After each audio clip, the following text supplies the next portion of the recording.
And welcome back once again to Everyman Driver. I'm Dave Erickson. Thanks so much for watching. This week we have the all-new 2016 Kia Sorento, which comes in 4 trim levels, the L, LX, EX, and the SXL. We have the SXL in the 2-liter turbo, and each Sorento comes available in either front wheel or all-wheel drive.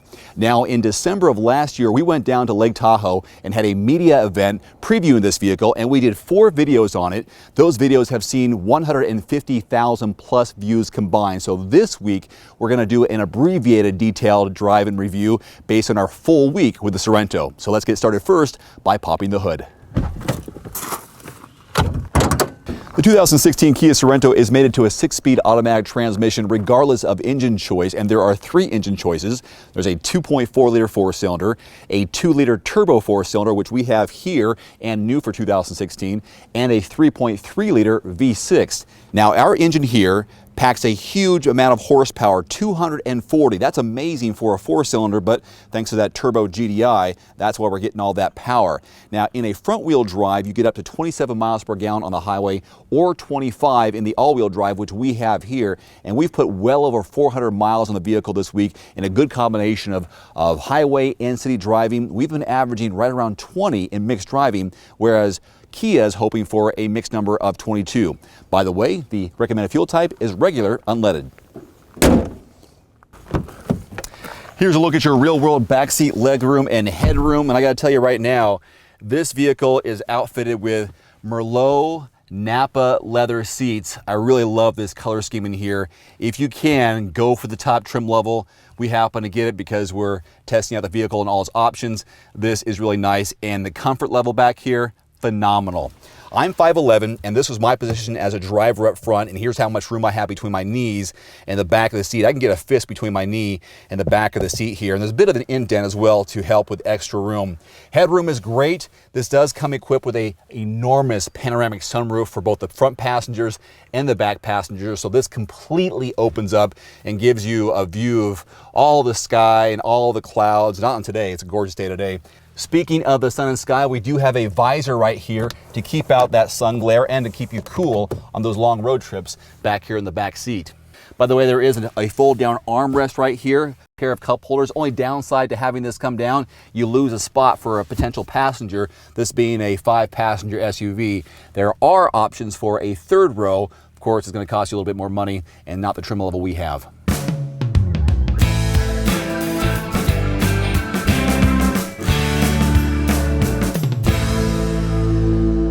All right, let's talk some ride and handling here, and here's an interesting fact. I've reviewed the 13, 14, 15, and now I've had the pleasure of reviewing the 2016 Kia Sorento, and this by far is the smoothest ride of them all. And I've had a really good time with it, and I really do like this 2-liter turbo and a nice little punch it has, especially for a 4-cylinder. I think I like the 3.3-liter V6 a little bit better, but this one works for us, and I've had a great week of driving it.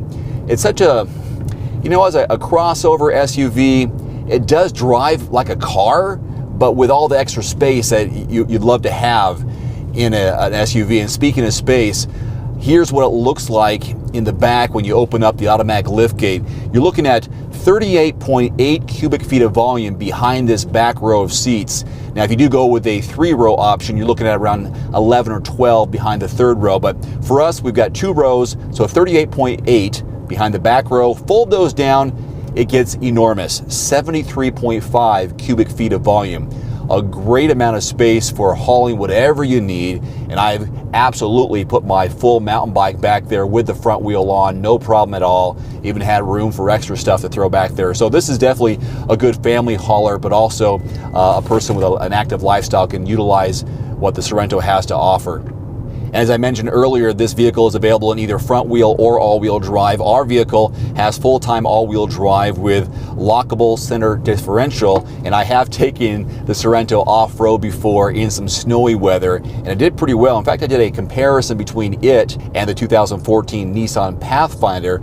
Take a look at that on the channel to see how they compared and how they fared one-on-one. Now, I've gone over a number of the interior and exterior features on this in previous videos, so I'm just going to tell you what I've liked so far having a full week behind the wheel. I really love this instrument cluster. Interestingly enough, though, the center dial is all digital, but the outer dials, at least the red arms on the outer dials for the RPMs and as well as the fuel gauge and so on, are red plastic indicators, whereas the center is all digital. And the center stack infotainment system is really nice.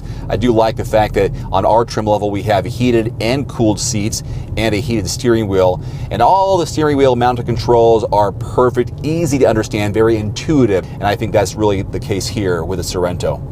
And as a person always on the go and having my electronics with me in the form of a smartphone, I love having the USB import, and there's two of them on this vehicle, one directly in front of me, and also one here just under the armrest.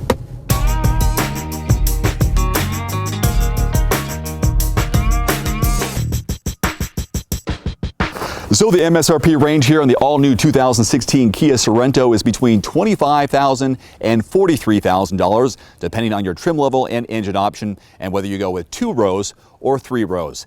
It is absolutely worth a look and definitely a test drive, on-road or off. Until next time, I'm Dave Erickson with Everyman Driver. Thanks for watching.